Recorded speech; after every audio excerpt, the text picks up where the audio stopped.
All right, everyone. Welcome to Tuesday Talks. Welcome to the call tonight, everyone. Whoa, whoa, whoa, whoa. What do we got going on? We got some feedback. Can you guys hear me okay? If you can, just do me a favor. On the very bottom of your screen, you'll see something that says thumbs up or chat or something like that. Just give me an idea if it sounds okay. All right, sounds good. Hey, I want to just welcome all of you for the very first time joining us from wherever you are around the country and throughout North America. So do me a favor and turn down that monitor. It'd be great. So I know that a whole bunch of you guys are tuning in for the very first time, and you're wondering what this is all about. And someone told you, hey, you got to tune in and listen to what this guy, Shin, has to say. So we want to welcome you today. We've got a great program. We've got an amazing speaker going to be joining us here in about just a few more minutes, but I've got a few announcements I've got to make here for all of you, and I want to go ahead and share this with you as I bring up my PowerPoint presentation. So there you go. Hey man, that's what I look like before the pandemic, and now I look like this, like Fu Manchu. Like a lot of you out there, you're not shaving, you know, just a little reminder of what COVID-19, all your pictures. Like for me, it's like all my pictures and all my videos. If I have a goatee or a mustache, I'll go, okay, I took those pictures and videos during the stay-in-home order. So anyway, I've noticed that for a lot of you that I've been speaking to throughout the week, this whole last week, a lot of you have been growing one as yourself. Anyway, so there's a picture of what I look like before the COVID-19 stay-in-home order. So for those of you that are joining us, this is one of my favorite slides I share with the people, and it says that if you don't come out of this quarantine with a new skill or a new knowledge or a new side hustle or business, then you didn't lack time, but you lacked discipline, okay? So for a lot of you right now, I know that for myself and my boys, I know that Arlene and the girls have kind of done their own thing. They've all my girls now are sewing, they're making masks. It's pretty interesting that we're doing a lot of things like that. But my boys and I, we've been, learning little things like we actually have a room that we wanted to do moldings, crown moldings.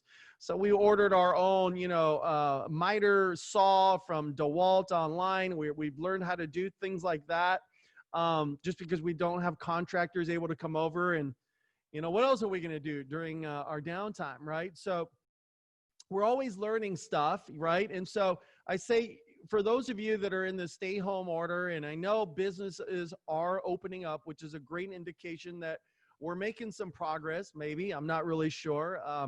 I don't know. Maybe I'm like a lot of you. I just don't know what to believe anymore when it comes to COVID-19 and how we get it. I just have to go by my gut, and my gut tells me that this isn't quite over, but it's a lot better than where we were, right?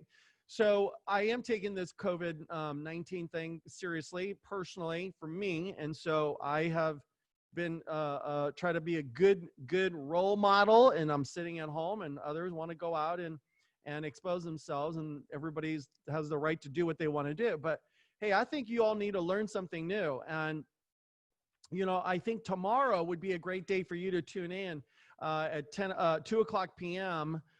Tomorrow, June 10th. It's just crazy. It's already June, and we've been sitting in our homes for almost 90 days. But tomorrow I've got a program where I'm going to give you an orientation about what I do and all the businesses I've been involved in, and helping you maybe embrace one of those business things to make some more money.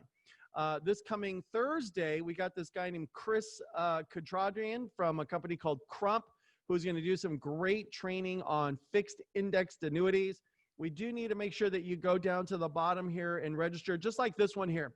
You need to go to AFP orientation and register. And then, of course, same thing here for this event on Thursday. We want you to go and take a picture of this with your camera on your phone. And so you know exactly where you're supposed to go, how you're supposed to register, and join us for this awesome program. And then next Tuesday, we've got this man named Bill Walsh, who is the America's small business expert. And a lot of you have heard from him, but he's got some new things he wants to share. And you can go down to the bottom of this screen and make sure that you register for this event. It's going to be an amazing event with Mr. Bill Walsh. Now, just a little bit about me for those of you that don't know who I am. I made a movie called Think and Grow Rich based on the original book that was written in 1937 by Napoleon Hill. And last week we did a movie screening of this, and the reviews have been amazing. And I appreciate all the emails and text messages, the comments that you guys have all made about what value you got out of this book. And if you loved it, we certainly have the movie available for sale right now at johncshin.com. Go up to the top, click movie, and you'll see the links to take you right to the buy the movie. And we'll send this out as quickly as possible. And we literally take the next day. As soon as the orders come out, we're already fulfilling the order the next day. But, you know, it's up to USPS to make sure it gets to you in a reasonable time. But if you don't get the package, certainly feel free to reach out to us. We'll get that out to you as soon as possible. I also am the author, the modern day author of Think and Grow Rich. There are different versions of this. You've got the Black choice, Latino, the women's choice. Sharon Lecter, a good friend of mine, wrote the books Rich Dad, Poor Dad. And I wrote the modern day version of this. Pretty amazing to be a part of the Napoleon Hill faculty and the opportunities that have come to me because of this awesome honor to write the modern day book. So there's that. The book includes some amazing success stories like Jack Ma, Elon Musk, Vera Wang, Dwayne Johnson, some amazing people like Steve Aoki, Kevin Harrington, Jamie Villalobos, Raja Dhaliwal, Penny Oy, the list goes on. How and what did these people do to become successful is in this book. And I know a lot of you don't like to read books anymore, or you don't like, you know, to purchase the hardcover, but this is available right now, you guys, on an ebook version on Kindle. And it was originally listed earlier this year at $27.95. That price has now gone down to $24.95. Then it went down to $19.99, $14.95, $9.95, and now it has gone down to a shattering, unbelievable, almost 90% off the original price of just $2.99, available on Amazon. You can get the Kindle version of this. Now there's absolutely no excuses. I mean, seriously, for $3, you can learn all the secrets of some of the greatest names in our industry today, or in the business entrepreneurial space. Now, folks, I know that I try to provide as much content as I can for all of you out there, but at the same time, I could use your help right now.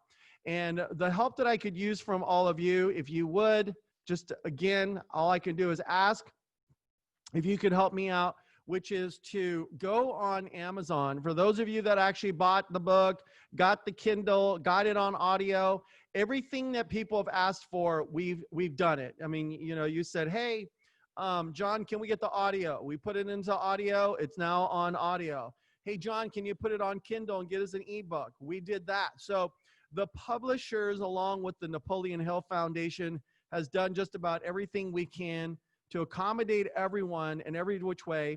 And all I ask is if you guys can just be so kind to go in there and leave a positive review for me, I would greatly, greatly appreciate it. Now, so there you go. So I really need your help right now. And some people have already done that. Thank you so much for the ones that said they're going to do it and you actually did it.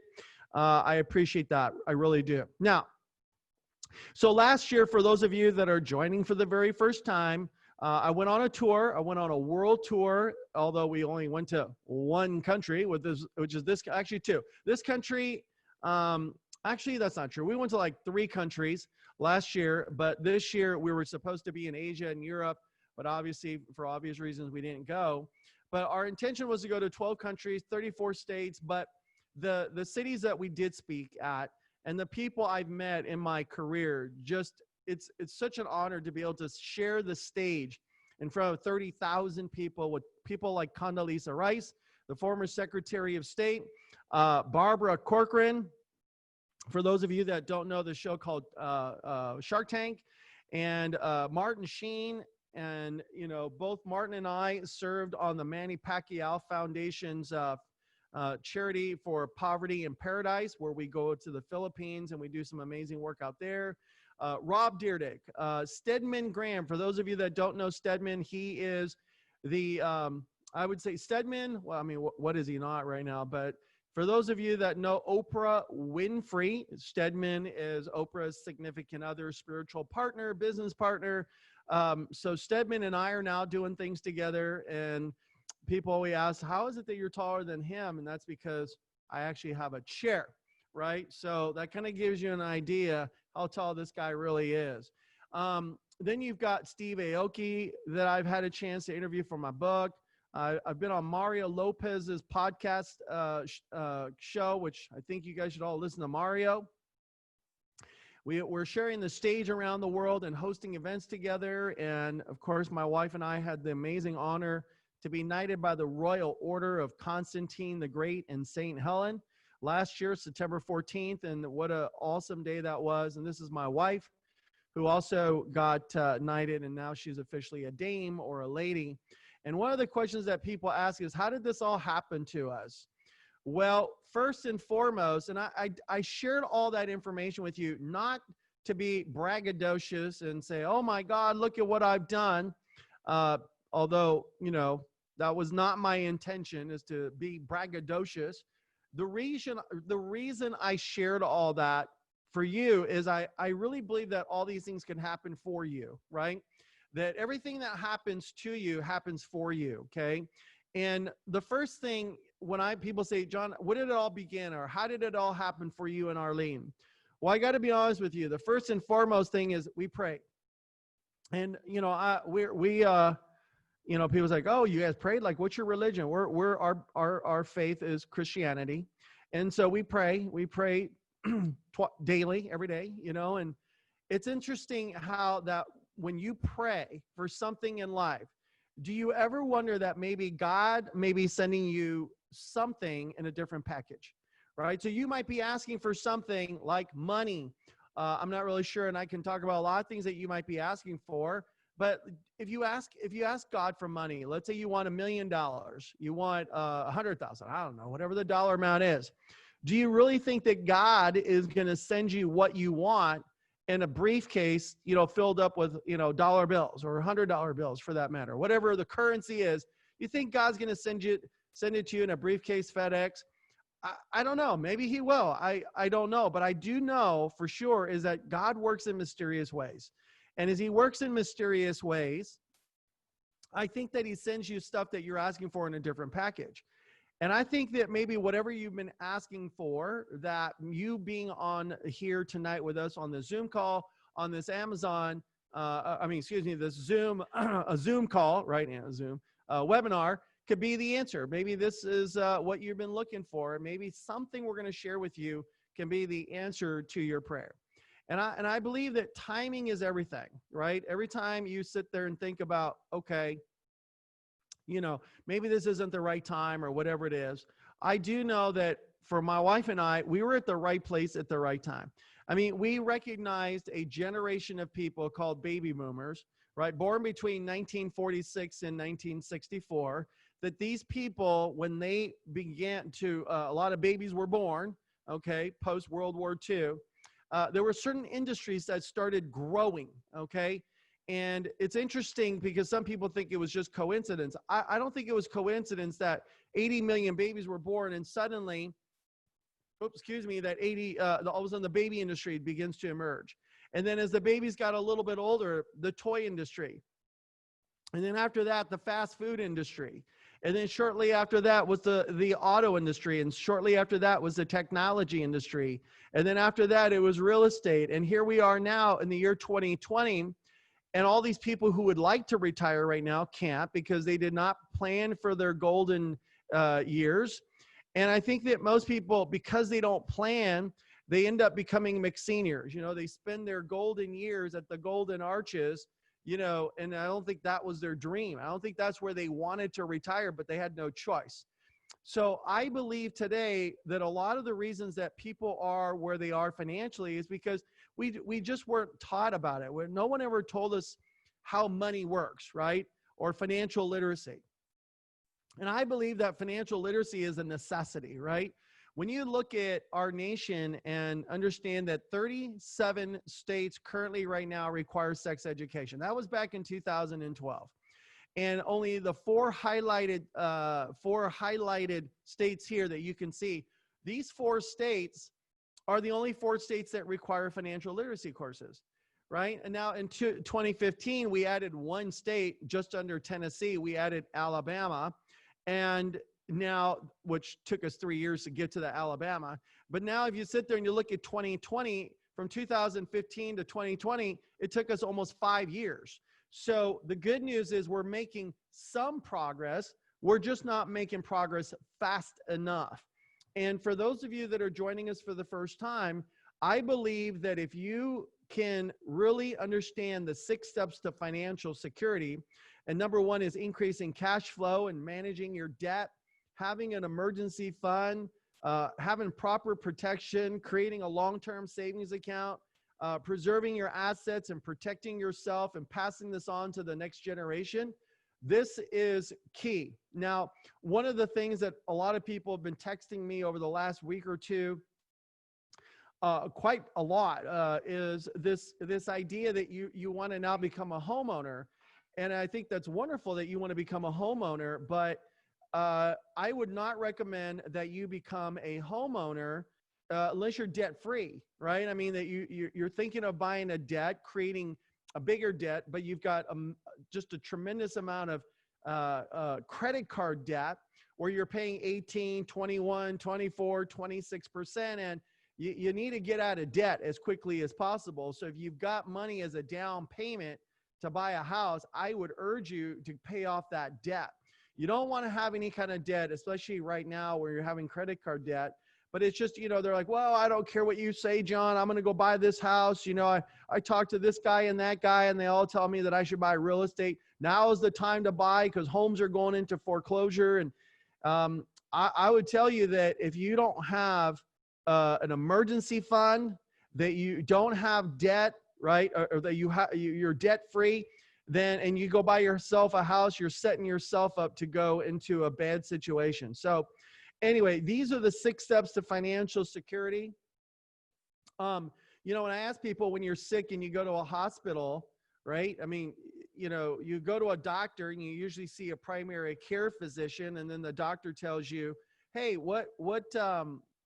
if you need to see a specialist, you go and see a specialist here. And these are all the different specialists, right, that are out there for you.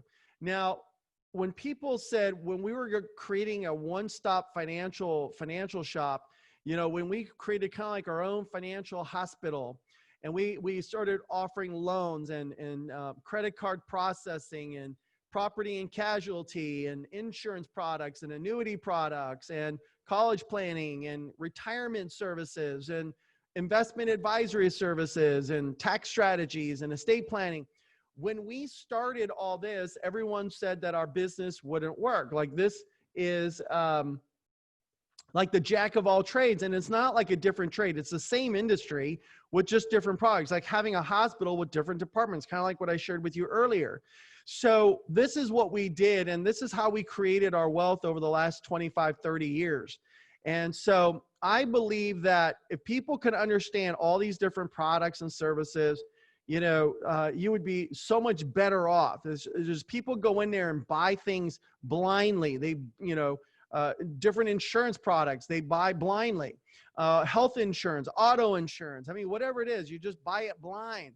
Or you might talk to a loan officer and, it's your Aunt Jackie, and Aunt Jackie does loans now. So you're going to go get a 30-year loan from Aunt Jackie, right? Because you want to help her out. So I would caution you to be careful that you don't just go to anybody to help you with your financial information. For the same reason, I would say, if you've got a toothache, you're not going to go to your cousin and ask your cousin to pull your teeth out, right? I mean, you're going to go to an expert, a doctor, an orthopedic surgeon, not orthopedic, periodontitis, I think that's what they call them. Yeah, periodontist, right? To do it the right way so you don't have infections, and they have the right equipment. So I always urge people, go to an expert whenever you need these kinds of products and services, right? So I believe that financial literacy is an absolute necessity in this country today. It is not a luxury. There are certain things that are luxury items, but financial literacy is not a luxury. I believe it's a necessity. And as I've invested over my lifetime in a number of different businesses and companies, I've gone into real estate. I own commercial and residential. I've had farms and merchant processing, software, valet parking, solar panels, e-commerce, gadgets, wigs, apps, bath bombs, music, authoring, movies. I mean, everything. And of all these businesses I've done, the one industry that still continues to pay me a lot of money, and I've made, gosh, I don't even know, millions. I can't even think about how much I've made in my career, but I would say it's 8 figures, and that's not bad. It's pretty good money to be making 8 figures in your, in a short period of time in an industry that I had nothing, I didn't know anything. So I want you to know that if you're thinking about starting a business, I believe financial services is a very, very, very lucrative place to begin a career or a side hustle or somewhere where you can go into and gain some new knowledge, learn some new skills, have some discipline, and learn how to make passive and residual income.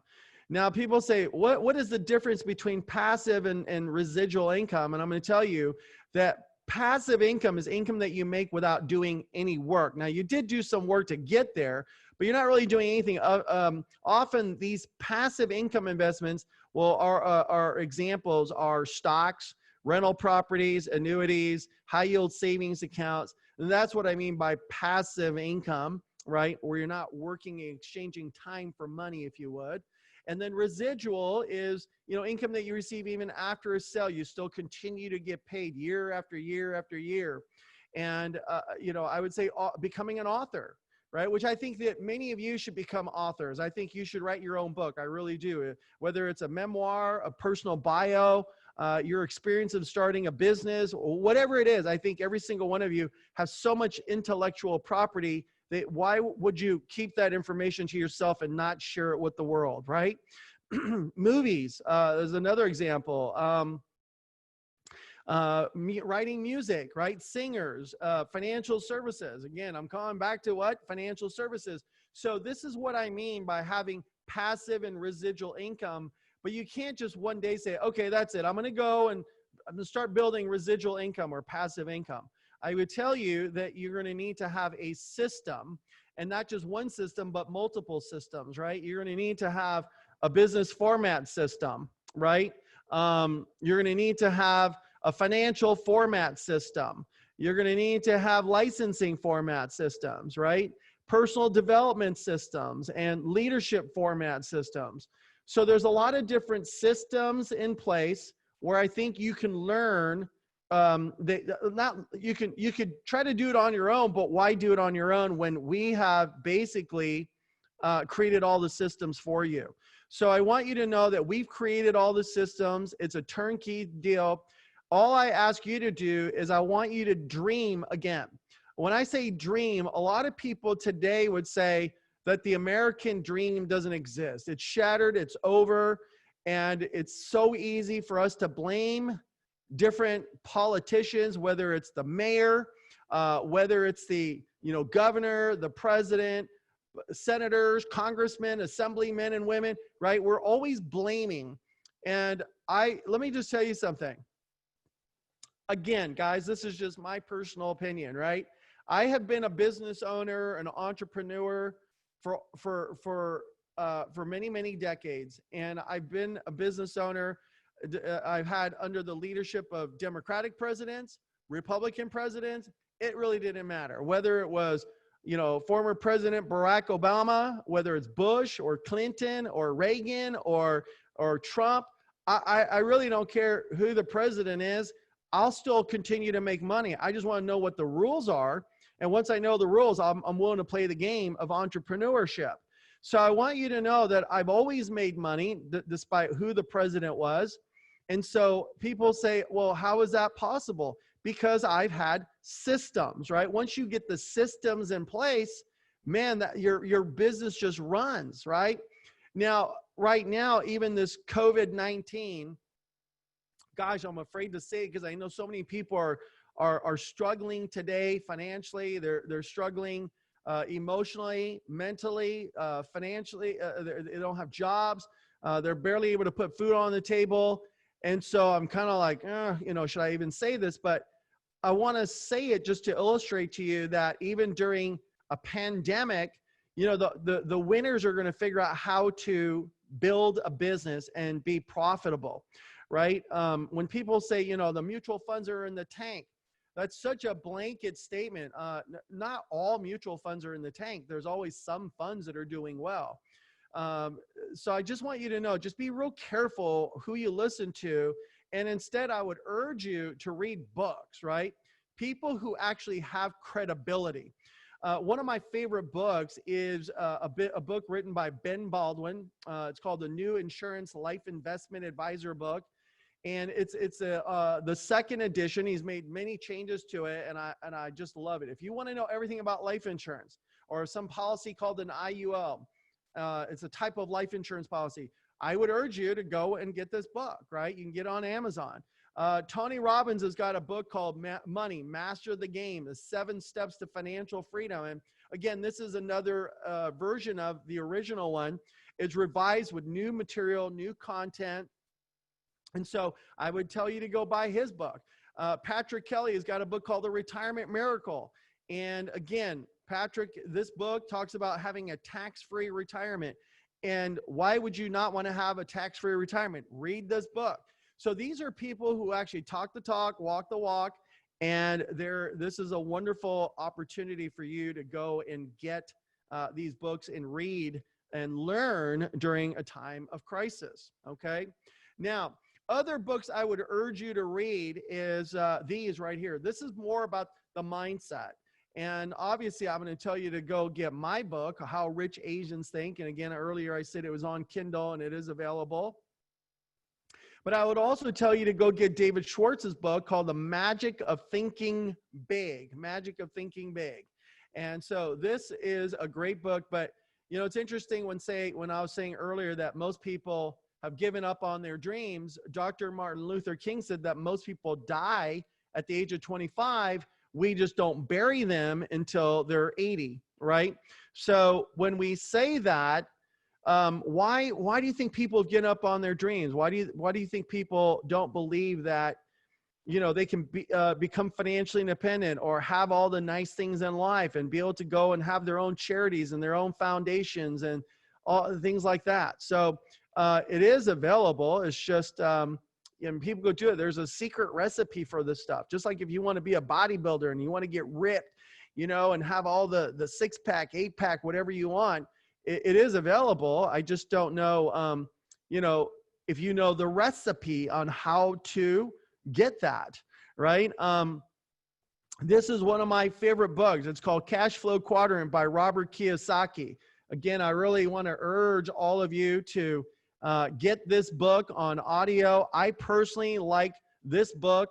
I still go to it. I still read it. I've got notes in it and I love it, but when you read this book, and if you haven't read it, it basically says right here, if you look at my cursor, you'll see I've got a little thing that says E. Most of you, your whole life, you've been programmed to go and get a job, right? Go to college, get an education, and then go get a job. Right now, again, listen, if you love your job, that's wonderful. Not everybody, most people I talk to don't love their jobs. They're always looking for something different, right? They're like, man, prior to the pandemic, I would go places and I'd meet people and I'd say, hey, what do you do? And they would tell me what they do. And after they tell me what they do, I would say, whatever I'm an architect, CPA or whatever. And I'd say, so how do you like what you do? And you know what most people say to me? They go, it's okay. I'll say, oh, or it pays my bills. It's getting me by. Very rarely do I find somebody that says they love what they do. They love it. And, John Maxwell, one of my favorite authors, says that you have to love what you do and do what you love, right? If you love what you do, you just, You just do it, right? 7 days a week. You don't consider it work. You just do what you love to do. And that's why for me, it's kind of like a basketball player, right? When an NBA basketball player, they play basketball, they love it, man. I mean, the fact that they actually get paid millions of dollars, right? And get sponsorships and all that kind of stuff to do what they love to do, they love it. Like Aaron Spelling, right? Some of the great, George Lucas, all these movie producers, you would say, God, they made so much money, right? Why do they still do what they do? Because they love it. They don't even consider it work. For me, I love coming on a podcast like this with all of you. I know if I'm sitting here, there's almost 500 of you right now on this podcast. If somehow or another that we can provide some value for you, man, that's like music to my ears. I love what I do. And you're in this E quadrant. And I would, you're sitting there at your job and you hate what you do. You don't even like the people you work with. You hate your employer. They overwork you, underpay you. And so you start to go and you start to do some research, right? Then you go into this S quadrant and you become self-employed. And then from this self-employed, you start to realize how difficult it is to become self-employed. And then next thing you know, you go back to your job. Listen, if you want to become financially independent, I don't know too many people. I'm not saying it's impossible, but very rarely do people become financially independent on this side of the quadrant. In the E and S quadrant, no. I mean, I'm not saying it's impossible, but the probability of you becoming financially independent is slim to none. But if you go into the B quadrant over here in the I quadrant where you can have passive residual income, then, now you've got a higher probability of becoming financially free. Now, look, folks, we talked about all this, but at the same time, what I want you to know is you've got to be mentally tough, right? I mean, I'm not going to sit here and tell you guys that being an entrepreneur is easy. I'm not going to say that I didn't struggle or have tough times. I mean, there were times, where my wife and I sat there and go, are we crazy? And I just want you to know in a good way, like I want you to know that if you're a business owner, entrepreneur, solopreneur, you're out there, you've got some gadget, some idea, and you're going out there and looking for investors or doing what you got to do, you're crazy. Are you with me? Like for you to be an entrepreneur, you've got to be a nutcase. I mean, in a good way, right? And so you've got to be mentally tough up here. And I don't even know how many years ago that I saw a book and it said 177 mental toughness secrets of the world class. And there were so many things just in the title that was so attractive for me, right? Number one is I was like, you mean there's more than 10? You ever notice like people say, these are the top 10. And then I was like, this one says there's 177 things. Then I was like, man, I don't know crap, right? And one thing I learned is they say that what you learn after you think you know it all makes all the difference in the world. And so I read this book, and then there was another part of this title that really, really resonated with me, which was, it's the secrets of the world class, right? And I was like, what do you mean world class? Like, is that like above good? Is that above great? Is that, yeah, you got to be world class. I'm like, all right, I got to get this book. I got this book, and I'll tell you what, I couldn't put it down. Like I literally read, I think that entire book in like a day and a half, right? And that's how powerful this book was. And then I reached out to the author, Steve Siebold, and over the years, we've just become great friends, and we are both on the same mission.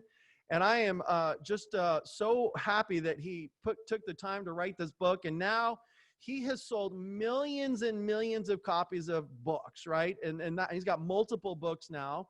And for most people, just so you know, to sell that many books, if you could sell in this day and age, guys, right, 10,000 books, you're a New York Times bestseller, right?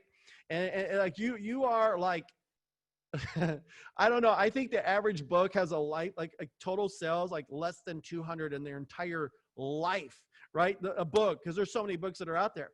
And this guy sold millions of books. And so the content that he brings, the work he puts into his book, mind blowing. And I'll tell you what, I know what it takes to sell books because I'm selling my books, and it's not easy, right? Because there's so much content out there today that to sell your one book to a bunch of people is not an easy task. And he's done that. And so I am so excited and thrilled to have him on our call here at our webinar Zoom. He's joining us from the East Coast in Georgia. And so he's, for those of you on the West Coast, that's a 3-hour time change. And I was like, hey, Steve, could you get on my Zoom call for me, man? He's like, what time's it at? Like 7 o'clock. I was like, oh yeah, that's 10 o'clock my time. And he says, you know what, John, I'm fired up to do that. And so here he is, ladies and gentlemen, in the flesh, or in the virtual flesh, I guess. Steve Siebold. Steve, welcome to our webinar. Hey, thanks, John. Great to see you. Yes, how are you? Doing great. I'm one of those nut jobs like you that decided to be an entrepreneur. Oh, man. Yeah, absolutely. So how are things in the East Coast? Much better than before. We're doing well, staying busy, and trying to stay healthy. So far, so good. Well, that's great. Well, thank you so much. I mean, you're so generous to jump on this call. We've got 500 entrepreneurs here throughout the country in North America. I was told there's some people internationally also on this webinar right now tuning in. So for all of you around the world, thank you for joining us. Steve, first of all, I got to ask you, because I know, but this audience doesn't, how or what made you want to write a book called Mental Toughness Secrets, right? And tell us a little bit about your background so people know who you are, your journey, and how you got to where you are today. Sure. Well, I grew up on the national junior tennis circuit and played all over the United States, and played for the United States on international competition as a junior tennis player, and then played Division I tennis in college, and then went pro for 2 years. And I really realized that the difference between players when everything else was equal was basically the mental side of it, and what you were thinking and what you were feeling and your belief system and all these things that go on mentally between winning and losing. And some days I was better than others. And so then when I retired, because I only made it to about the top 500 in the world in tennis, and back in those days, that was in the mid to late 1980s. And it's tough to make a living. Now you can do it, but it was tough to make a living back then. So I started coaching professional players and focused on some of my strengths and some of my weaknesses and mental toughness. And I started working with players, coaching players like Andre Agassi. I don't know if your people would know these names or not, but Jim Courier and lots of different pro tennis players. And I started working with professional athletes and the Boston Celtics and all kinds of different pro athletes and teams. And I get kind of fascinated, John, and I know you know the story, but just for your viewers here and listeners, I just got fascinated with how important it was to have the right mindset, and that it really made the difference. And then, like you talked about being an entrepreneur, it turns out that that's the same thing in that crazy way of doing business and starting businesses and growing businesses and hiring people and firing people and all the things that we do as entrepreneurs, that you had to be mentally tough to do that. So I wanted to write a book on what I'd learned about it and some of the mistakes I'd made and what I'd learned from other people, these great athletes and great business people that I've interviewed over the years. And that's how the 177 Mental Toughness book was born. I love it. Love it. I know so many people on this, some of your fans are on this webinar right now in Zoom. So when you wrote this book, what is like your favorite? Is there like one mental toughness secret that you think kind of stands out from the other 176, I should say? Yeah, I think so. I honestly, the only secret that I, so to speak, of what I call secrets, they're not really secrets, but to some people, I guess they would be. But the only one I really put purposely in the order of the 177, because people ask me all the time at book signings all over the world, they say, did you have them in order? And the only one I placed in order was number one, which is objective reality. Looking at the world, yourself, your business, your numbers, everything, your net worth, whatever you're trying to measure, looking at it through objective reality as opposed to delusional thinking or some kind of denial, or, you know, seeing the world yourself as it really is, as opposed to the way you wish it were. Because I think many of us, or maybe even most of us, are sort of living in kind of an emotional fantasy world. And I think we expect great results, but we're not really measuring and looking at ourselves as performers the way we really are. And I think that can be a really hold people back, probably more than anything else. Now, what would you tell people today? You know, I would say earlier, that one slide I said, and during this quarantine period, I don't know if you were on, I said, you know, during this quarantine time, if you didn't develop a new skill, some new knowledge, or a new side hustle, and I said, you never lacked time, but you lacked discipline. And, you know, I think most successful people have a lot of discipline. And so some people emailed me and texted me and said, John, that's great. You know, you're absolutely right. I do lack discipline. What would you think, based on your experience, how someone can develop discipline in their life or their career? You know, what are some things that you think you could empower them to do to have more discipline? And, you know, maybe something out of the book that you think would help them to have more discipline, you know, because most people don't have discipline. You know, it's easy, you know, it's like, hey, they don't even have discipline to lose 10 pounds. You're like, 10 pounds, that's it, you know? Hey, I want to be the best tennis player ever, but they don't have the discipline to even show up and hit the ball a few times, right? You know, or so in your professional opinion and people you've interviewed, what do you think, how does somebody get more discipline in their life? I think it's a really, at least in my opinion, John, and in my experience, it's kind of a nonlinear equation or a nonlinear answer, or whatever you want to kind of call it. And I'll give you an example of what I mean. As you know, I've been interviewing self-made millionaires, and you're one of them, since 1984. It's over 1,300 interviews. So lots of people, and since in 30, going on 37 years, I guess it is now. And that's a question that came up. I think I brought it up in every interview I can remember over the years. It includes 300 billionaires, 300 of the richest people in the world over that time. It's kind of crazy, but it just kind of worked out like that. And I just keep doing it. And I've been doing it for so long. But that's one of the questions that I've asked. And here's what they've told me that really surprised me, at least initially. I think when you think about it, it makes more sense. But I never really thought about it this way before. What they told me, John, was over the years is that if you decide to do something you love to do, especially for a living, and maybe as an entrepreneur or as a job or as anything else, then discipline comes along due to the love that you have for what you're doing, because you're not really working. You're doing exactly what you love to do, you know, whatever that may be. And so the discipline comes as a natural result of being immersed emotionally and passionately in what you're doing. So I started, you know, I heard that in the 80s, and I thought to myself, you know, I don't know that I'm the most disciplined well, I'm certainly not the most disciplined in the world, but I don't even know that I'm really that disciplined of a person. I can be really lazy, like a lot of people can be. But when I love doing what I'm doing, you know, I guess you could call me disciplined, but I'm not sure I really deserve any credit for it. I think it's due to the love, you know, that you have for what you're doing.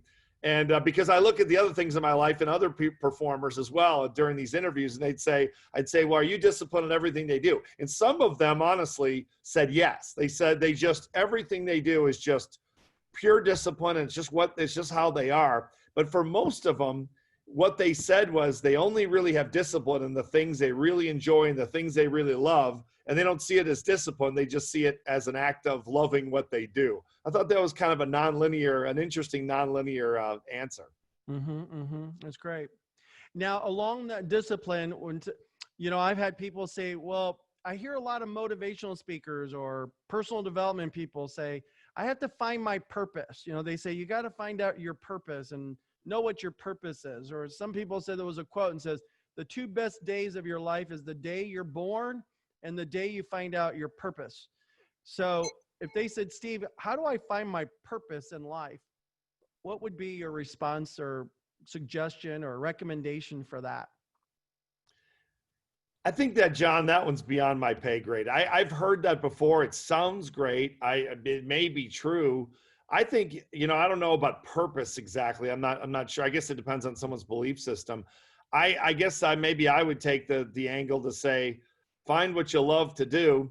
Make sure that you can make a living doing it. Otherwise, you're going to struggle. And I know you talk a lot about this, John, with money. You're going to struggle with money your whole life if you don't find. I mean, I'll give you an example. I mean, because I know people, and I know you talk about this as well, that sometimes people say, "Well, I love basket weaving," or "I love something like that," but you're going to struggle financially your whole life. And, there's nothing wrong with that. It's just a really uncomfortable way to live. If you've ever been broke before, you like most of us have, it's not a lot of fun, even if you love what you're doing. So I would say, find something you love to do and then something you can make a living at. I mean, when I have all these flashy clients I had back in the late 80s and 90s that I named a few people like Andre Agassi and some other people, and teams and Olympic athletes and very famous people I was coaching. Problem was I wasn't making any money, and I loved doing it, but I wasn't making much money. So what I decided to do through some consulting with better performers than myself in the field, they said, you really ought to sell your mental toughness training to Fortune 500 sales teams, and you'll make a lot more money for the same work. And that's what I did. And the money was a lot better, of course, as a result. And so I was doing the same work, and I'm still doing that work all these years later. And but it pays it pays a lot better. So I don't have to be uncomfortable in the process. So I know that might sound a little bit, maybe that sounds skeptical, or I don't know, but maybe I'm getting too old for this business. I don't know. But I think that you want to look at the money part as well as the love part, because if you struggle financially, it's just a tough way to go. Mm-hmm, mm-hmm. Now, I'm sure a lot of people have been reaching out to you going, Steve, what's your advice? How do you handle, the stay-in-home orders, COVID-19, and I'm not trying to make a political statement, everyone, right? I'm just, that's not my intention here. I'm just trying to get Steve's opinion, because I know, hey, look, a lot of you have reached out to us in my office and saying, hey, John, what are we doing? Is the world coming to an end? And how do we, cope with this? And who do we trust? And who do we believe? And if I talk to this person, they say one thing, and then the other person I talk here says something opposite of that. Steve, what do you tell people? Like what to do? What should they be doing now, and how to cope with the adversities, that they're all facing during this COVID-19? What do you tell people these days? What's your advice? Well, one of the things that I wrote about in the 177 Mental Toughness book was the concept of emotional compartmentalization. And I always joke that's the biggest word I know how to, I'm not sure I know how to spell it actually, but the idea that compartmentalizing your emotions and kind of putting them in an airtight box, if you will, like athletes are trained to do. And so you block out everything else. And I've noticed over this time, the political climate, as well as the COVID-19 situation. And now we've got all this unrest going on, in the streets of America and all over the world. And I'll tell you, I thought I was better, John, at compartmentalizing than I actually am. It turns out it's easier to write about this stuff than it is to do this stuff. That's so right. I'm still working on my own stuff. I got to read my own book more, I guess, and study it.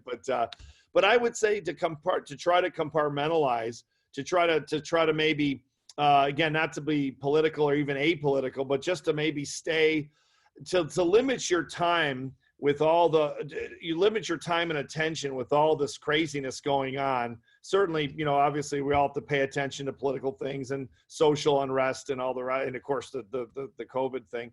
But, maybe we don't have to be thinking about it 24 hours a day, because I think it really impacts you. That's what I started doing a few weeks back. And I noticed my consciousness shifting to a place I really didn't want to be. So I'm limiting my screen time. I've banned myself from commenting on Facebook about all these crazy things, trying to discipline myself. So far, I'm 2 weeks into that. I'm doing okay. But I think compartmentalizing your emotions is a great skill to learn, especially as an entrepreneur, because you got to block out, as you know, John, you have to learn to block out all the rejection and the people telling you can't do things and you're not going to make it. And when you're low on cash flow, that's always tough. And all the things that you struggle with as an entrepreneur, you have to be able to compartmentalize so you can move forward and build your business or build your dream while all this craziness is going on around you. Mm-hmm, mm-hmm.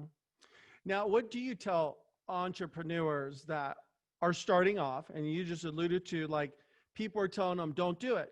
Or, you know, the younger generation today, their parents, who have good intentions for them, are saying, go to college, get a degree, go get a real job. This thing that you're doing, you're out of your mind. Don't listen to that John Shin guy.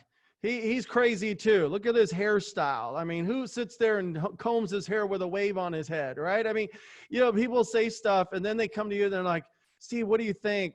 You know, should I be an entrepreneur? Should I not? I mean, you know, what do you encourage? What would you encourage young entrepreneurs? There's so many millennials tuning in right now, and what should they do right now? Should they listen to their parents, follow their heart? What's your advice?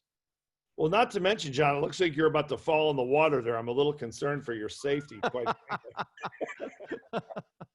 No, you know, I don't know how you feel about it, but you know, after being an entrepreneur for 30 plus years, I don't think it's for everyone. I don't know if you agree with this or not, John, but I think that yeah, there you go. That's great. That's a little safer anyway, right? I don't know that it's for everyone. I mean, I think that some of us, like yourself, I remember interviewing you years ago as well, several times over the years, and other people that have succeeded, you know, at a very high level as you have, that sort of felt like they had to, like it's something you didn't have a choice with, like you had to do it. And I've always felt like that as well. Like, you know, remembering my first job and when I was in junior high and having the boss, you know, yell at me for something I probably did wrong. I'm sure I deserved it. But I remember thinking to myself, I really don't like that feeling. I think I'm going to start my own business when I grow up. I think I'm going to kind of chart my own course, so to speak. So if you have those feelings where you have to do something you have to do, and you really, really have the passion for it, then I think you should pursue it and don't listen to anyone. If you don't have that passion, I don't know that you're going to make it, frankly, because it takes, you know, people say, you know, well, you're an entrepreneur, you can work your own hours. Yeah, you work most of them. I mean, I've been working, you know, tonight, just right up to about 15 minutes up till I got on your call here. And that's not uncommon for entrepreneurs. I know you work a lot of hours as well. And most entrepreneurs I know do. Now, granted, we love what we do. So it's not that, again, you know, we're very fortunate. We make a good living, you know, doing what we love to do. So that you have that aspect of it as well. But I would consider the idea, consider other people's opinions, consider school. School's a great thing. I mean, it's usually for entrepreneurs, like, at least for myself, college was a great experience, but I don't know that I really learned anything about making money or business there. But, you know, it's still a good experience. If you can afford it and you want to go to college, I think that's great. But I'm not sure it has anything to do with being an entrepreneur, building a business, frankly. It didn't impact me that way. But I would say if you really want to do it, and if you're on a call like this, you probably really have a burn for it, then I'd say go for it. You live one time. Just go for your dream. Why not? That's great. Is there anything, the mental toughness secrets you would share where you have a spouse and one of the spouses are gung-ho, like they're watching podcasts and they're growing mentally, reading your book, reading other books and saying, okay, I want to go and do it. And then you got your other spouse who are saying, no, I don't want you starting a business. I heard that 9 out of 10 businesses will fold in the first 2 years. Any recommendation based on your experience on how to get your spouse or domestic partner to be supportive of what you're trying to do? Any tips there that you might share? Oh, the spouse question. You had to ask, John. You know as well. You've been asked this a lot of times as well. I know, probably as much or more than I have. This one is so tough, and you know how tough this question is to answer. Geez, I've been married for 34 years now, a long time, and we've always been in business together. And frankly, I mean, we've had so many people ask us in seminars and during book signings and interviews and whatever, and then people would say, "Oh, you ought to do a book on how to work with your spouse." But I've just been really fortunate that we've always, my wife Dawn and I have always been in really kind of in alignment with our businesses. We fight about it sometimes, we argue about it, and we've had disagreements, and and that on direction and stuff like that, of course, and strategy as any, business partners do.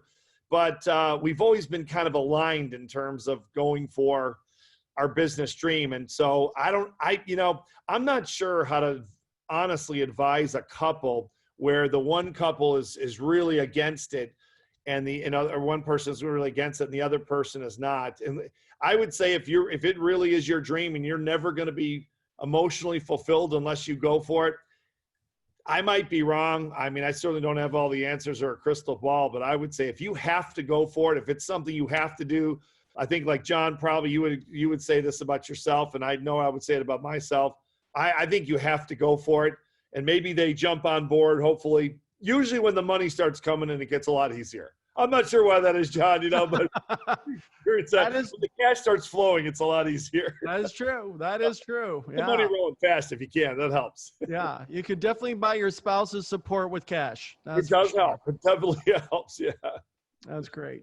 So let me ask you, I didn't want to make this a whole, you guys, for those of you that are joining for the first time, I don't want this to make it sound like a big financial thing, but it is important. And I want to talk about it a little bit because I think it's important, everyone, to be, gosh, I'm kind of tippy-toeing around myself, but I want to just say, Steve, you've also come into the financial industry yourself, right? Like you're dabbling in the financial sector. What made you, you're certainly successful in so many different ways. What made you want to jump into the financial service industry? Because there's a lot of people here that say, well, I don't know if I'll do well in the financial service industry. Why would I go into that field? I'm terrible with numbers, or math is my worst topic. And by the way, you guys, math was my worst topic too. So just because you're Asian doesn't mean you're good at math, okay? Because I wasn't, and I would have never thought. In fact, guys, just so you guys know a little something about me, when my wife got me into the business in 1995, I didn't want to work with my wife, right? Because I didn't want to be with her 24 hours a day, 7 days a week. So I actually went, after she was trying to get me to go work with her, I actually went to other financial companies and tried to go work for them. But they had a personality test and said that if I take this test, that will determine if I will do well in the industry. Well, I took these tests and I failed, so none of them hired me. So I had no choice but to come back because my only person who'd hire me was my wife. And so I ended up working with my wife, and I think I've done pretty well for myself, okay? So, yeah, like when I say you guys well for myself, again, not to sound braggadocious, but just want you guys to know, I've got 8 figures under my belt, okay? So that's not bad for a guy who's, 35 years old. So, no, I'm just kidding, you guys. That's a joke. But where was I going with this? Okay, so basically I was saying you've been successful, and what made you want to jump into the financial service business or financial industry? Well, as you know, John, I've been a speaker and an author and a consultant to the financial industry in terms of in the context of on the topic of mental toughness training. It's, of course, where you and I met 150 years ago. Of course, you're only 35, so it couldn't have been that long ago. But Yeah. You must have been in preschool, John, when I met you. Yeah, exactly. So was I, by the way, because I'm younger than you, of course. Yeah, no, one of the things I learned from the interviews of self-made millionaires at a very, the early stages during the mid to late 1980s was they said, look, if you're going to sell, if you're going to be in a business, don't go into a poor industry, go into a rich industry. So when I made the shift, as I mentioned earlier, from being a coach of professional and Olympic athletes and sports teams and those types of groups where it was very impressive. It was very flashy, but I was making very little money. Athletes and teams do not like to pay coaches a lot of money unless they're the main coach, which I was not. But so I decided when I went into business that I would serve the 2 richest industries. And I had absolutely no idea whatsoever what those 2 industries were because I'd never really had a real job before. So I looked at, this sounds ridiculous, but this is what I did. I looked at Fortune magazine and it said the 2 richest industries in the world are financial services, number 1, and the pharmaceutical industry, number 2. And for 25 years, I've been speaking to 2 industries, the pharmaceutical industry and the financial services industry. So, and I've had a lot of good fortune working with your company and other companies and organizations all over, and lots lots of great organizations, as well as in pharmaceutical. We've been working with them for many years as well. And so, so the reason I decided to get in the industry, as opposed to just selling to the industry, which I'm actually still doing, is that really simple. With the technological changes and everything, we lost $1 million to $1.5 million, depending on the year, income stream. That was a passive revenue stream that we basically built over the 15-year period, selling audios and videos and all kinds of information-based products on mental toughness training and that type of thing. And it was just a really good little passive income stream. And it dried up. It dried up over about a 4 or 5 year period, about the last 5 years or so. And so I had a look at your industry, and I thought, well, it's the richest industry in the world. Maybe I can add I know a little bit about it from the outside. Like you, John, I was never good at math. I took a class in high school called, and this is not a joke, I swear this is true. This is like your story, John. The class was called Real Life Math, and I think I got a B. I mean, we're talking, John, take 2 oranges, take 2 apples, add them together. What do you have? And I'm like, 6, and so I was never a great math person, never liked it, but I thought I might be able to do something in the financial services industry. So I entered about 1.5 years ago, and having a lot of fun, learning a lot of things I didn't know before. I've done a book on it with a co-author of mine, a friend of both of ours, and yeah, having a good time. But it's a great industry, and I will just say this, John, because I don't want to put you on the spot or anything, but if any, I don't know who's watching this or who's listening to this, because I know this is your group, not mine, but if you guys have a chance to be in business with John Shin and financial services and you don't take it, oh boy, you're probably making a pretty big mistake. Unless you just hate financial services. It's a heck of an industry, and boy, it's and John, there's nobody better at John at doing it. So thanks, Steve. Thanks. Yeah. So now let's talk about your book. You got 177 mental toughness. So just so you guys know, as successful as Steve is, you guys, he's got another stream of income where he built another business in the financial service industry on top of everything that he does. You guys understand? So, look at a couple of weeks ago, I was telling you guys how Jay-Z, you guys all know Jay-Z, okay? Jay-Z is now in the financial service industry. Mark Wahlberg is in the financial service industry, okay? Jeff Bezos is now getting into financial service industry. Who's the other one? Mark Wahlberg, Jay-Z. Robert Downey Jr. is also now into the financial service industry. So you guys, we're trying to get you to understand that maybe financial services is not your dream, okay? And it's not supposed to be your dream, right? I don't think anybody who was born said, or when they were 5 years old and they were asked by their teacher or principal or their Boy Scout master or whoever and said, when you grow up, what do you want to be? I don't think any 5-year-old says, when I grow up, I'm going to become a licensed Series 6 and 7 licensed agent. I highly doubt any child said that, right? If they did, that's scary. But you guys, Steve Siebold's in the financial service industry. It's telling you something. And because he got into this space, he did write a book. I want to talk about that, Steve, because I think it's important. Steve and I have a mutual friend, a guy named Tom Matthews, good friend of ours. And Steve wrote a book called How Money Works. Is that right? Yes. Stop being a sucker. That's the tagline. And you also coined the term, right? You went and patented or copyrighted the term How Money Works, didn't you? Or something like that? Trademarked the term, yes. Trademark. Yeah. He trademarked the term How Money Works, you guys. I mean, everybody's been talking about it, but no one went and got the trademark on it. So now Steve's got the trademark on that, Steve and Tom. So tell us a little bit about your book. Like, if people read that book, what would they get out of it? Why read How Money Works? Well, it really covers a lot of things you've been talking about for years, John. I've heard you on stage so many times talk about, educating people and helping them become financially literate, because as you know, most of the country, the richest country in the world, the United States, they're not financially literate. We're not taught these things in school. So Tom and I had the idea about 1.5 years ago. Tom's been thinking about it for a long time, and I kind of came along at the right time to be a part of the project. But he'd been thinking about for a long time about trying to break it down to a 14-year-old level, which was perfect for me, John. So Yeah. I told him, I say, if it's got pictures and cartoons in it, it's perfect for me. Let me go out to the book with you so I can understand the damn thing. But yeah, it's really simple. It's only a 128-page book. It's very simple, but it's got a lot of things that you talk about, John, that you've taught people all over the world. You know, the rule of 72 and the time value of money, the things that actually matter, not the BS stuff that doesn't make a difference, the things that really matter in your life financially that can help you become successful and at least comfortable and solvent financially, so you don't have to spend your whole life worrying about money, which is exactly what most Americans do, as you know. So real quickly, if you guys would go, Tom, by the way, also is a very, very smart guy. You guys smart.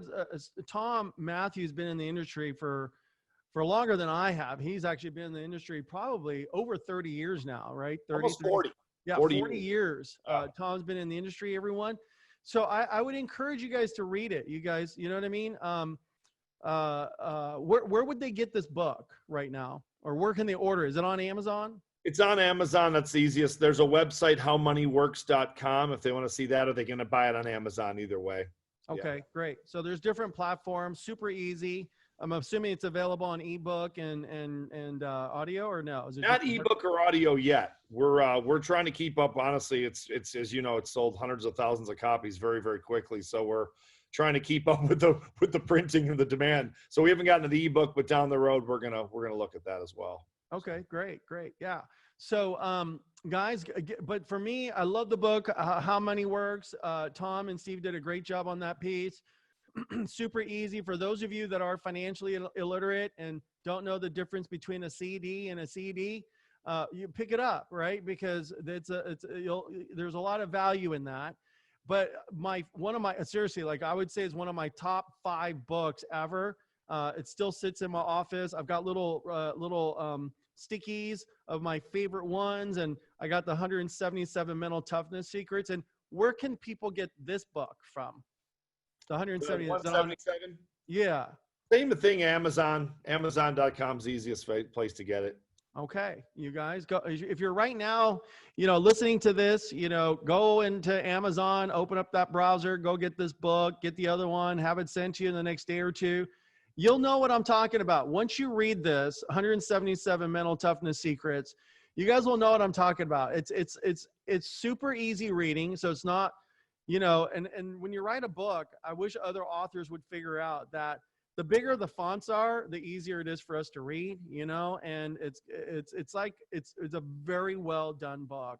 And I'm not just saying that, you guys, because Steve's here. I seriously, like, I promote that book, and I've had people get it. I give it out for Christmas, holiday presents, all that kind of stuff. I want to just quickly, you guys, we have a few minutes here before we let Steve go. There's a couple questions that came up, and I want to, and by the way, the rest of you guys have some questions, please go into the bottom while we have Steve here, because you may not get them all the time. Let's ask him some of the questions you guys have. I asked my questions. I'm curious to know what it is. It says here, with the 5 levels on mental toughness, playing not to lose, playing to cruise, playing to improve, playing to compete, playing to win. It says, how do you help someone play to win instead of playing not to lose? Great question. It really comes down to fear. I mean, all the other levels are based on fear, including playing to compete, which is what a lot of people think, even performers think, is the highest levels. Competition's the highest level. But when you really dig into the psychology of top performers, world-class performers, whatever industry they're in, you'll find that they're not really competing with anyone. They're creating. It's a different level, and it's based on a you might call it a love and abundance mentality, as opposed to a fear and scarcity mentality. It's kind of a simplified way to say it, but it really is a pretty accurate. They're competing with themselves. They're looking at their own results. They're not worried about their neighbor's results or anyone else. They're not trying to beat anyone. Anytime you hear people trying to beat people, it's a lower level of consciousness rooted in ego, typically in fear. And we try to get people to erase the fear to elite. Not all the time. It's sometimes we get in fear-based consciousness. We all do it. But most of the time you're trying to perform at a level where you're thinking about your own record, your own performance, not about anyone else's. So you're playing to win, and you win because you're doing the best you can possibly be. You're doing what Abraham Maslow's called self-actualization. You're self-actualizing your own abilities. You're being the best you can be, as the Army likes to say. There's lots of ways to say it, but it's all the same. And it really is the removal of fear from your mindset, at least temporarily. Mm-hmm, mm-hmm.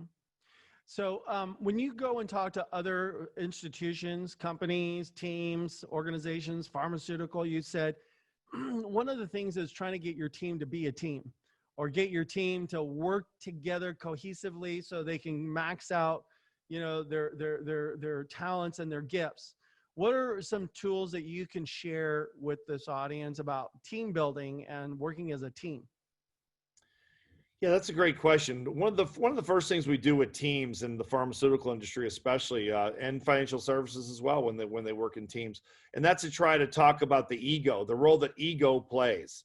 Yep. So instead of everyone, because I've worked with, as you know, John, lots of big companies over the years, and a lot of them, even the biggest companies in the world, I could name companies, I won't, but a lot of them are high performers, even at the executive level teams where they're running, 50 and $60 billion companies.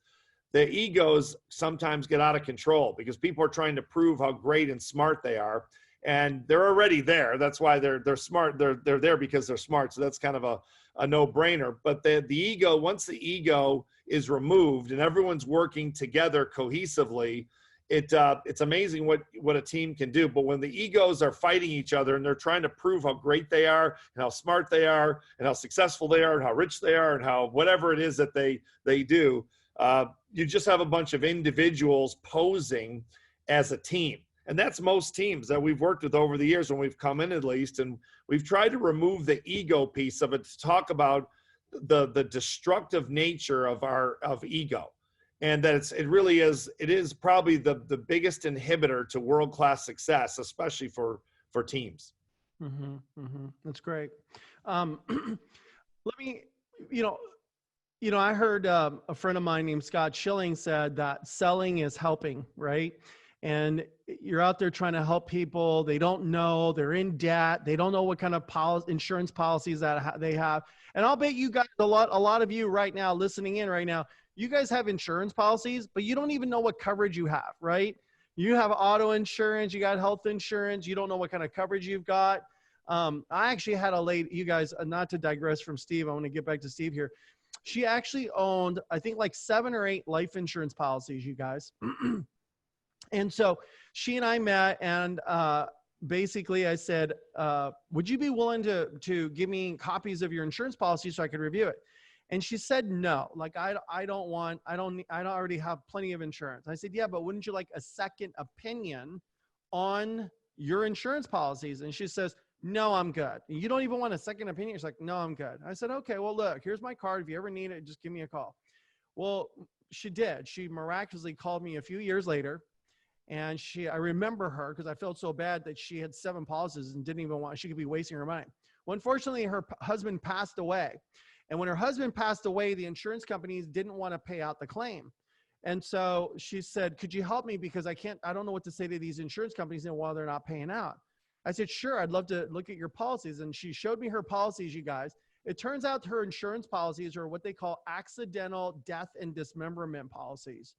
So when I asked her, I said, how did your husband pass away? She says, heart attack. So, I said, I'm sorry to be the bearer of bad news, but the reason why your policies aren't going to pay out is because they're what? Accidental death and dismemberment. They're not going to pay out for a heart attack. So although she had these policies, now her family, after the death of her husband, they walked away with basically nothing, like no money. And their family was devastated financially. Okay. They lost their home. I mean, the whole family is just like, it's one of the most like horrifying stories, that unfortunately I had to experience, any tip that you can give people as they're trying to help people? Like, how do you help people that almost don't want to be helped. Is there a way, Steve? Is there something that we can say or do? What's your opinion on that? Well, I'll tell you, I think that John, and again, I know this is something you've talked a lot about, and Tom Matthews, of course, has been talking about this for a long time, and that's trying to educate people more than anything else. Because, again, if, like you say, if that woman would have known what she had, she obviously could have gotten life insurance for a relatively reasonable rate. I mean, it's not that expensive depending on your situation, right? But she didn't know what she had, and like you said, most people really don't. They don't even know what they're paying for. They were sold something by a salesperson. And that's why we're kind of trying to take more of an educational approach, especially with the How Money Works book, where we're just teaching people and then trying to move them during the education process to make better decisions in their financial life. Because most people, as we know, they're really not doing well financially, even in the richest country in the world, where the streets are really paved with gold, if you know how money works, and most people don't, unfortunately. So. Yeah. Okay. All right. Here, I've got a couple more questions. One is, how do you overcome fear? Is there a way to overcome fear? Well, I don't have a better answer than that's been said for many years, and I think it's really facing the fear. No one wants to hear this part of it, but I think a lot of times that what people report is that the fear of doing something or experiencing something is quite often more fearful and more painful than the thing you're actually afraid of. In other words, you're afraid to go to the dentist for I got a dental appointment, a little surgery coming up next week. And I think I'm probably more afraid of it than I'm actually going to be when I'm in the dental chair, just waiting for it. So I think we got to realize that if we face it head on, we're probably wasting our time being worried about things. We're better off just facing it head on, and it's not as scary. It's kind of like what Roosevelt said years ago: we have nothing to fear but fear itself. I'm not sure we have nothing to fear, but it's a pretty good idea that if we go head on into it, it's usually not as bad as we think it is, as we imagine it might be. Right. And I think that might be the best thing. It's not new, but it's a pretty good strategy. All right, thanks. Here's another question here. What are some tips to help people switch from an employee mindset to an entrepreneurial business mindset? Yeah, that's a good one too. I would say get around entrepreneurs. Just like if you want to be, another strategy for fear, going back to that, is get around people who are not fearful. Get around people who are entrepreneurial, who dream big, who are always thinking about the next thing. It's like people say all the time, I'll say, well, when these millionaires and billionaires you've interviewed for all these, 30 plus years, what do they really talk about? Do they talk about their past achievements? And the answer is usually not, unless I bring them up in the interviews. What they talk about is the future. They're future oriented. They always want to talk about, well, yeah, we did this and we made this much money and we helped this many people, but the next thing we're doing, oh my gosh, we're going to change the world with this next thing. And let me tell you about that. So get around people with the entrepreneurial spirit and that are fearless, and they maybe not be fearless, but they appear fearless. And it's very contagious. It's like Einstein said years ago, over 100 years ago, and it's in the 177 book. It's been printed in a lot of books, but consciousness is contagious. You become like the people you get around, and we've all heard this, of course, before. And it was in Think and Grow Rich, of course. It's been printed in lots of books, and that's, I think, get around the entrepreneurial spirit. And it's very, very attractive, and it's very, very addictive. And so you get around people like that, and you start thinking like they do, and the world changes before your eyes. It's pretty amazing. That was great. Let's see here.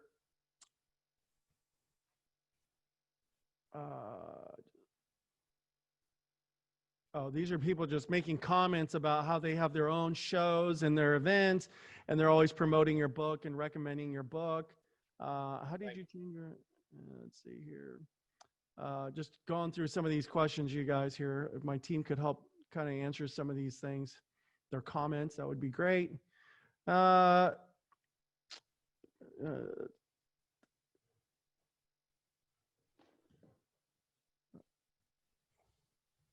right, here's a final question here. Thank you, Steve, for sharing your, how did you change your own mindset and becoming tough before you wrote the book? And it's kind of like a multi-question. And How did you juggle your time to start a business in financial services with everything else that you're doing?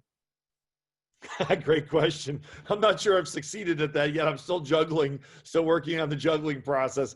I think most entrepreneurs, even after 30 plus years, it's that juggling process. It's kind of like that question we get, John. Yeah, I know you get it all the time too. The whole work-life balance question. It's like, man, if I knew the answer to that one, I'd have a lot more money than I do. It's like the spouse question. It's the $1 million question. But I think that when you really want to do something, I think that you're going to spend time doing it. You're going to find a way to do it. It's like when people tell us, well, you present an opportunity to them in some way or something, and they say, well, I just don't have time. Well, we've all heard this before, but we make time for the things that we want to do. And I wanted to figure this mental toughness thing out because I felt like it derailed my tennis career. And it kept me down when I wasn't doing well with it. And then other days I was really mentally tough, or at least I felt like I was, and I would beat some of the best players in the world. And I couldn't figure out why I couldn't be consistent with it. So I studied people. I just did what most people do, which is study successful people in that area. And I found out there were call them secrets or strategies or whatever you want to call them, but they're things that people do. And that's what I wrote in the book, that seem to make a difference. So you get more mentally tough all the time. I mean, I don't know if I'd call myself mentally tough because it's relative. It's a relative concept. I'm more mentally tough than I was 5 years ago, probably, and 10 years ago, hopefully. But still have a long way to go for sure. It's a process. But it's something anyone can do, just like anyone could really be an entrepreneur if you set your mind to it and you take it day by day and you really want to do it more than anything else. I think that you'd probably agree with this, John. That desire is probably the most important thing. Yep, that's it. Starting point of all achievement. That's what Napoleon Hill said. Yeah. Well, that's great. Steve, thank you so much for joining us tonight, and for those of you and sharing all your wisdom, your content, your opinions, and your perspective on so many things. And for those of you that are joining us here, make sure that you go and get this book. I'm telling you, if you read the 177 Mental Toughness Secrets of the World Class, are you going to become world class overnight? Whoa, what is that? Is that a different? A shameless plug, John. The 106, you see it? Is that a different cover, or is that different? What did you do? It's just this is just another. There's a bunch of editions.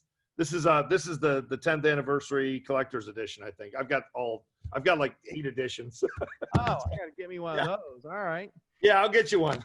Okay, deal. Let's guys, go get that book, and also get the other one on how money works with our good friend Tom Matthews and Steve Siebold. Steve, thank you so much for joining us here tonight. We appreciate you. Be safe, and all the best to you and your family.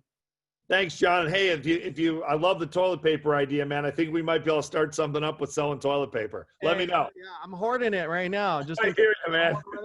Thanks, John. Great to see you. All right. See you, Steve. Take care. Okay, everyone. There you go. Steve Siebold. Make sure you guys go and get his book. And I appreciate you guys joining us. Real quickly, I just want to share with you guys just a few more things here as I bring my PowerPoint up. There you go. That's Steve and his book. And for those of you that are joining us for the first time, please get with the person who invited you here tonight or today, wherever you are, to learn how to make more money with us at our company. Learn how money works. And also, if you need to, please feel free to get a hold of me.